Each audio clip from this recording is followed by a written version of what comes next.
Here we are, we have made it to Willow Springs Raceway with the McLaren 600 LT. As you saw with that pre-intro though, it was super tough trying to sleep in those center seats. Now I'll be honest with you, on my drive across country is much easier for some really weird reason, I don't know why, but this time around it was pretty uncomfortable. It took a while, but finally it's the next day and this track is looking awesome. That being, there's a time attack going on with American sports cars, American muscle cars. I forgot the Corvette is one, the C7s and then the C8. So I think it's going down right now actually.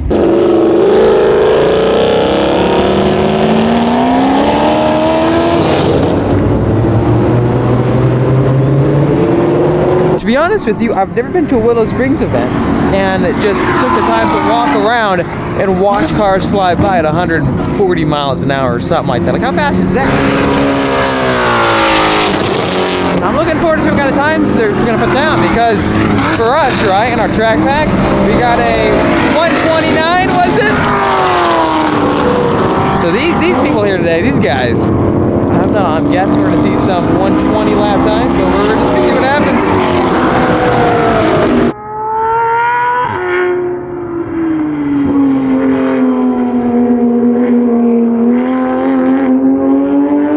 One thing I am realizing coming to this time attack event is how different all these different scenes are of road course racing. For example, you have this car right here, a mid-engine supercar that was bought. I bought this car and it was built by McLaren over there in England. Now we have all these awesome cars out here that originally are bought right from manufacturers.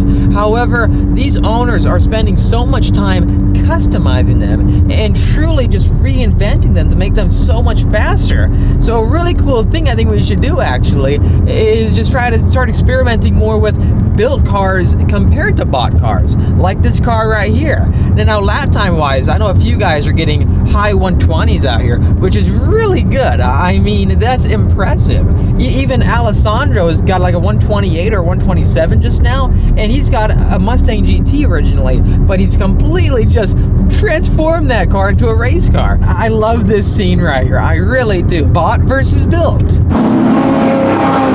Here we have it. We have made it to the top lookout point at Willow Springs Raceway with the McLaren, and in front of us, this gives us a really good view of the track itself, right?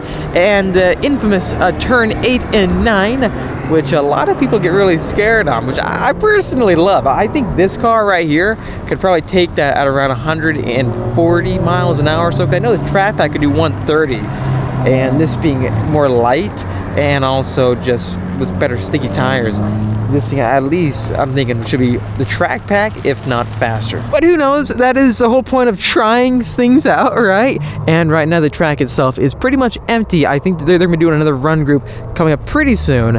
And so some of these cars out here, the speeds in which they're taking these corners, I mean, I am blown away. Watching a 128 lap, right? Or a low 130 lap, it looks so fast out here. And thinking about how the 600 LT could do a low 120. I mean, what would that look like? However, I think I'm calling it because I don't want to risk going through the carbon ceramic brakes since we already did a track day yesterday. Now these things, come on, $20,000. You don't want to go through that right away at a track day. So next stop is going to be ordering some steel rotors, that being gyro disc. And a lot of the McLaren guys actually use those brakes. So it should really make the car hold up well over time, that being through maintenance and cost. With that being said, with the Goodyears on top, I priced it out. Ready for this? Our compounds all around is about $1,300. So the Shelbys I used to have, it was about $1,800 I believe, and for the track pack it's around $1,900, which again, the reason why is because those Cup 2s are super wide, right? 315 out back and 305 up front. With this, we have such skinny tires because the car weighs so little, right? 2,900 pounds, so 225s up front and 285s out back, I believe. So on track, it really translates so that the experience itself, the car is very lively. It makes you feel like you're on the edge at all times. That I like about it.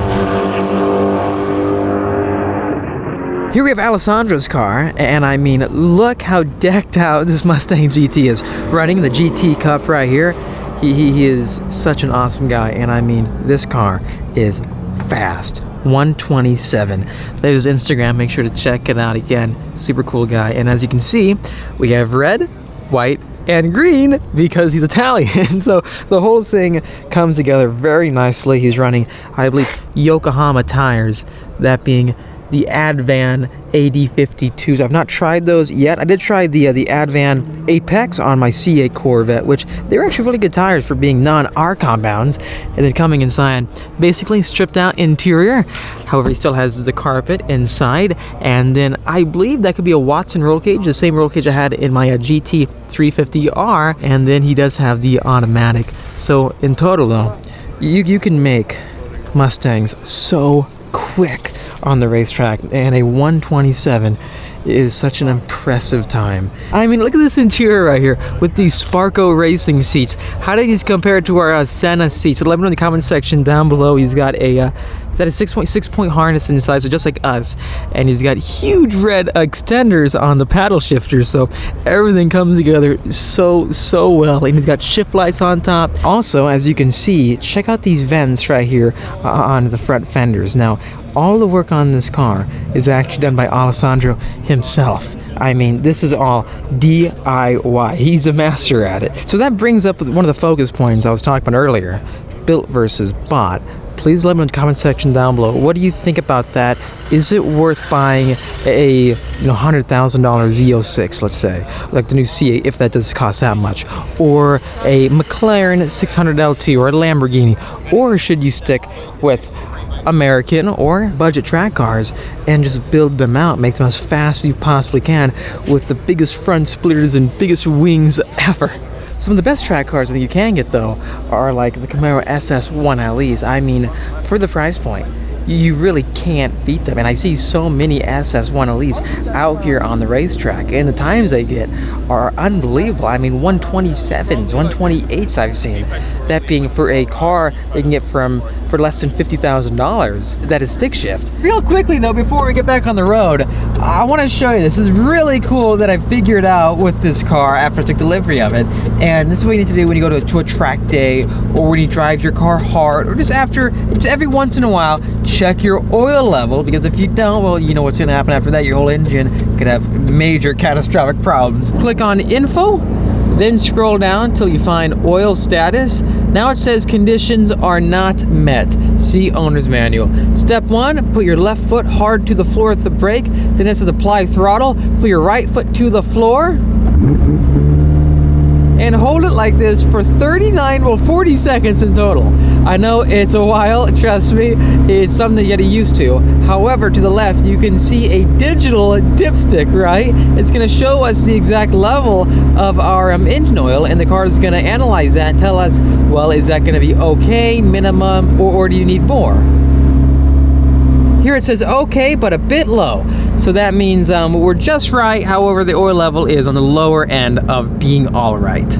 I think we're gonna end the video right here. It's a pretty cool scenic lookout point on the way back down south. And I gotta say one thing. After driving this car hundreds and hundreds of miles to these different track events, as you can see, the car is looking great, looking fantastic. A bit dusty here and there, but the paint, I mean, it still is super shiny, and the thing, it's just magical. It really is magical. Summary, the best way I can describe this car so far, from my experience with these non-track tires. Imagine the Shelby GT 350R, right? The R. However, take the raw balance of that car, the way it gives you driver confidence and feedback. It makes you feel like you're accomplishing something.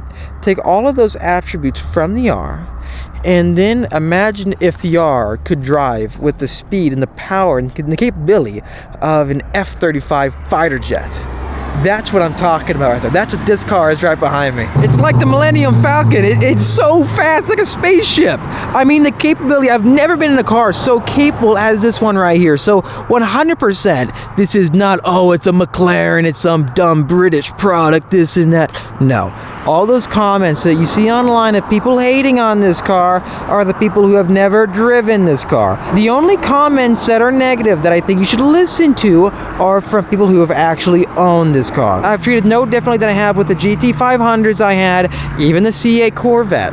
The thing, it comes together and it feels just as sturdy, I have to say. I'm gonna put all that on pause right now. Look up here. I'm not sure if you can see that, but there's a guy right there.